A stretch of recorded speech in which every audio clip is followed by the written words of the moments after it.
Hi అండి. ఇది మంగళవారం రోజు వీడియో.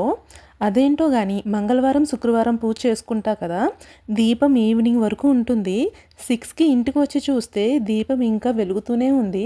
ఫ్రెష్ అయ్యి మళ్ళీ ఆ దీపం కుందులోనే కొంచెం ఆయిల్ వేసి దండం పెట్టుకున్నాం.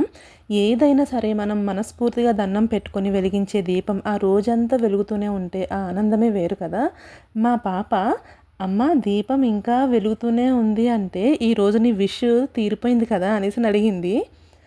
అవును అని చెప్పా. ఇంతకీ ఏం కోరుకున్నావు మమ్మ అనేసి అడిగింది. కోరుకున్నావు చెప్పకూడదు, చెప్తే జరగవు అని చెప్పా. తర్వాత మా బుడంకాయి దండం పెట్టుకుందనమాట. తెగ మూతి మ్యం అని కదిపేస్తుంది. చాలాసేపు దండం పెట్టుకుంది. ఏంటే కోరుకున్నావు అనేసి అడిగితే ఒక్క సెకండ్ కూడా లేట్ చేయకుండా వెంటనే చెప్తుంది. అలా చెప్పకూడదు, జరగవు అని అంటుంది. అట్లుంటుందనమాట మన బుడ్డదాంతోని. సరే మరి వీడియో నచ్చితే ఒక్క లైక్ చేసి మన ఛానల్ని సబ్స్క్రైబ్ చేసుకోండి మర్చిపోకండి.